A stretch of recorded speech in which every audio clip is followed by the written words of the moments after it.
Fakat 1984 kitabında geçen bu sözler bu evrendeki sokaklarda, binalarda yazmakta ve radyolarda dile getirilmekte. Üstelik bu söz oradaki insanlar tarafından hiç garipsenmiyor bile. Aksine bu sözü kabullenme durumları var.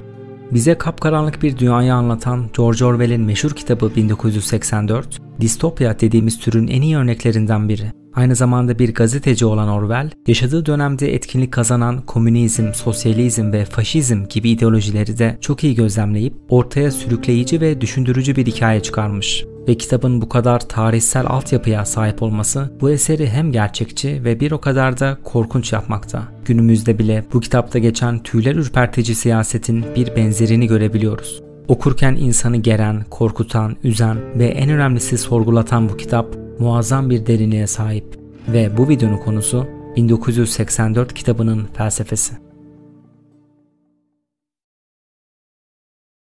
Kitap bize bir distopyayı tanıtarak başlar. Bu distopyada tek parti rejimi hüküm sürmekte ve diktatörlük anlayışıyla yönetilmektedir. Hükümette olan bu parti, akıllara gelebilecek her türlü yöntemle insanlarına baskı kurmaktadır. Mesela binalara, sokaklara ve hatta insanların evlerine teleekran dediğimiz kameralardan yerleştirerek onların her saniye nerede ne yaptıklarını gözlemlemektedirler. Her yerde büyük birader denilen partinin başındaki adam olduğu söylenen bir figürün posteri bulunmakta ve bu posterlerin altında büyük birader seni izliyor yazmaktadır. Hatta bu rejimde insanların yalnızca ne konuştukları değil ne düşündükleri bile mercek altına alınmaktadır. Bu hükümet düşünce suçu denilen bir kavram çıkarmıştır ve bu suç hükümetin fikirlerine aykırı düşünceler ifade edenleri cezalandırmak üzerine tasarlanıp mevcut suçlar arasında en ağırı olarak görülmektedir. Aynı zamanda bu distopyada yeni söylem denilen bir dil kullanılmaktadır. Yeni söylem dilinde hükümetin istemediği bazı kelimeler tedavülden kalkmıştır ve hükümet bu dil için bir sözlük yayınlar ve sözlükte geçmeyen kelimeleri günlük hayatta kullanmak yasaktır.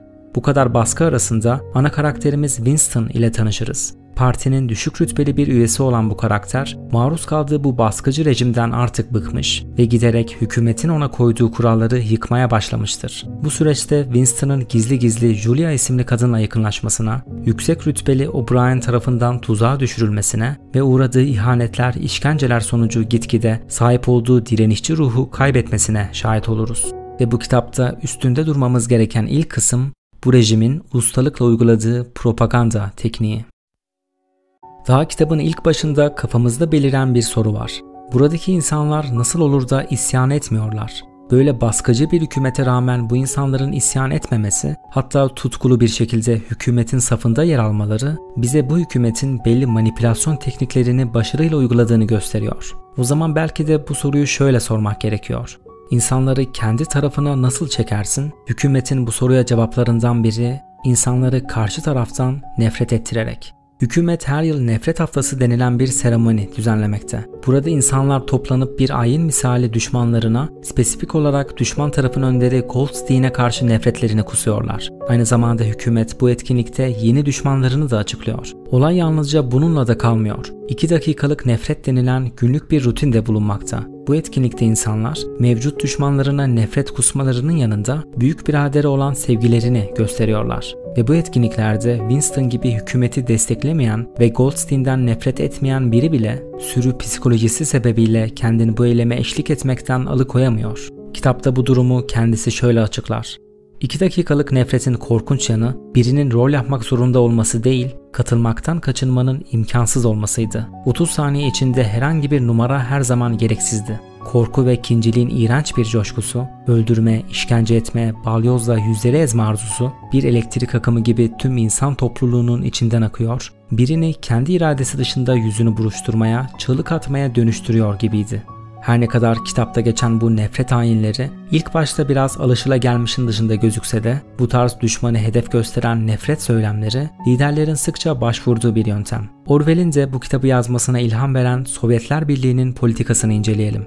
Bu birliğe bir dönem liderlik yapmakta olan Joseph Stalin, o dönem halk düşmanı denilen bir suç ortaya çıkarır. Uyguladığı rejime karşı çıkan insanları halk düşmanı ilan edip onları toplama kamplarına yollayan Stalin, bu yöntemle halkta içimizde bile düşmanlar var anlayışı oluşturmuş ve onlara nefret ve öfkelerini yöneltebilecekleri bir kesim yaratmıştır. kendisinin sıkı bir destekçisi olmayan insanların zihinlerinde bile bir düşman algısı oluşturabildiğinden bu insanları düşmanımın düşmanı dostumdur yaklaşımıyla kendi safına çekmeyi başarabilmiştir.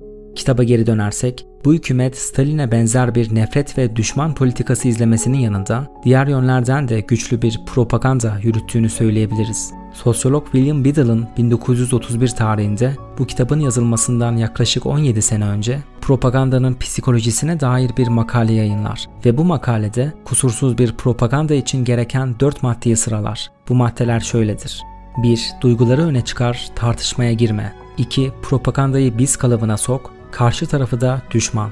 3. Bireyler kadar gruplara da ulaş. Ve 4. Propagandacıyı olabildiğince gizle.